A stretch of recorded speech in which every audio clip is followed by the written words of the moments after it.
मत बुरे कर्म कर बंदे वरना पछताएगा। भगवान की आंखों से तू बच नहीं पाएगा, तू बच नहीं पाएगा। अरे ओ अज्ञानी मत कर नादानी, अरे ओ अज्ञानी मत कर नादानी। अपना फर्ज अदा करते चलो, अपना कर्म करते चलो। अपना फर्ज जब हम अदा करते चलेंगे तो फिर दिक्कत नहीं। दया कभी मत छोड़ो। जिंदगी में सब कुछ छूट जाए, दया मत छोड़ो।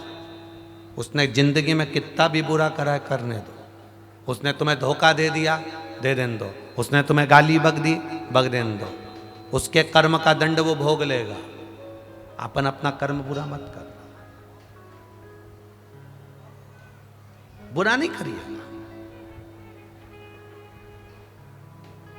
मन का दूसरा पुण्य है लोभ का त्याग कर। लोभ से परित हो जाओ।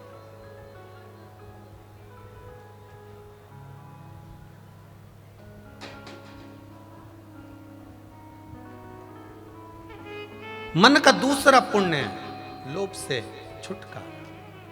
और मन का तीसरा पुण्य है श्रद्धा रखना। आपका भीतर श्रद्धा ही नहीं है और आप मंदिर में जाकर बैठ गए, विश्वास ही नहीं है, मंदिर में जाकर बैठ गए तो उसका कोई फायदा नहीं, कोई लाभ नहीं। अगर आपकी श्रद्धा, आपका विश्वास प्रबल है तो परमात्मा को भी मिलने में देरी नहीं लगेगी। ध्यान देना। तुमरुका जी पार्वती जी को ज्ञान उपदेश देते हैं। एक बार तुमरुका जी आ गए कैलाश पर और माता पार्वती जी बैठी हुई थी और पार्वती जी भगवान शंकर की पूजन कर रही थी, शिवलिंग की पूजन।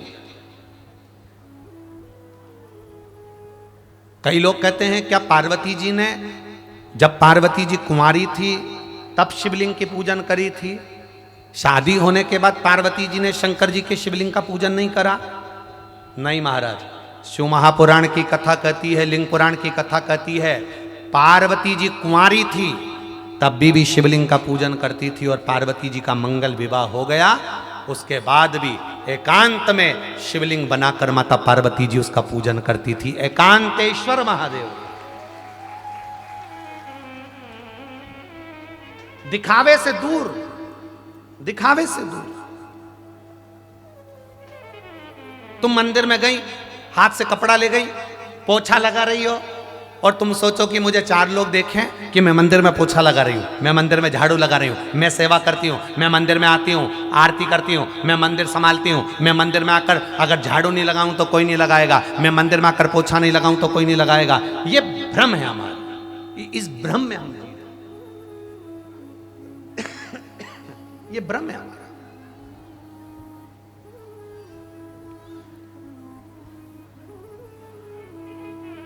आप किसी को दिखाने के लिए पोछा मत लगाओ, आप किसी को दिखाने के लिए झाड़ू मत लगाओ, आप तो केवल अपना कर्म करते चलो,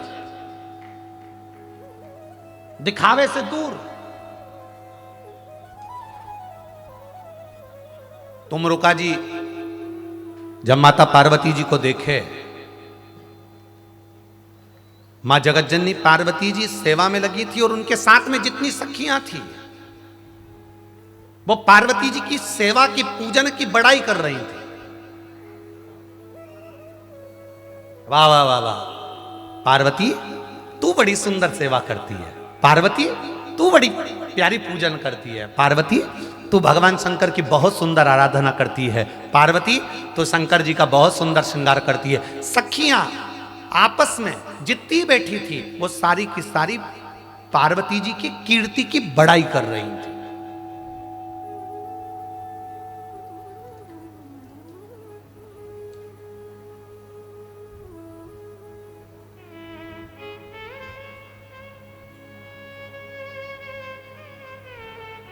महाराज मंदिर में बैठकर आप एक दूसरे की बड़ाई कभी मत करना।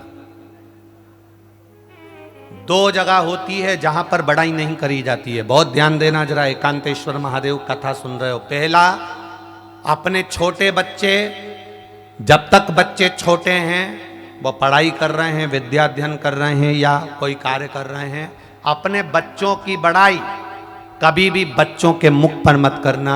और दूसरी, मंदिर के अंदर बैठकर भगवान के सामने कोई भगवान की सेवा करे तो उसकी बड़ाई कभी मत करना, भले बाहर जाकर करना पर भगवान के सामने मत करना।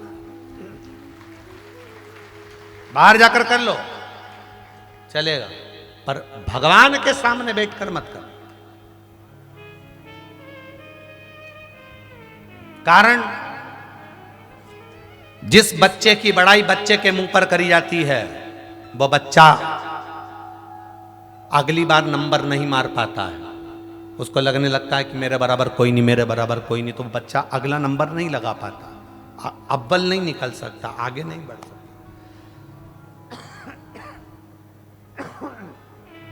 वो बच्चा अग्रण्य नहीं हो पाता।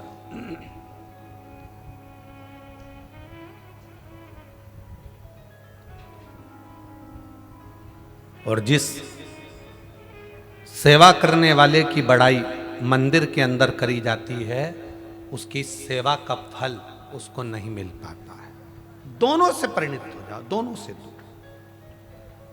मंदिर जाओ, एक लोटा जल चढ़ाओ, भगवान शंकर का गुणगान करो, भगवान शिव का भजन करो, शंकर के मंदिर में जाओ, आराधना करो, पूजन करो, अर्चना करो। पर कोई तुम्हारी बड़ाई करे, बाबा जी तू आती है तो भजन में आनंद आ जाता है, तू आती है ना अच्छा लगता है, तू आती है ना तो भजन अच्छा लगता है, तू आती है ना तो चार लोग भजन करने लगते, तू आती है ना इसलिए इतने लोग आ जाते हैं। कनक, काया और कीर्ति, इन चीजों से ये तलवार की नोक है, ये इससे थोड़ा दूर रहेंगे। जितनी तुम्हारी कीर्ति की बड़ाइयां होती जाती है उतना दुख तुम परमात्मा से दूर होते चले जाते, उतनी तकलीफें आती चली जाती। दूर रहो, अपनी प्रशंसा से दूर रहो।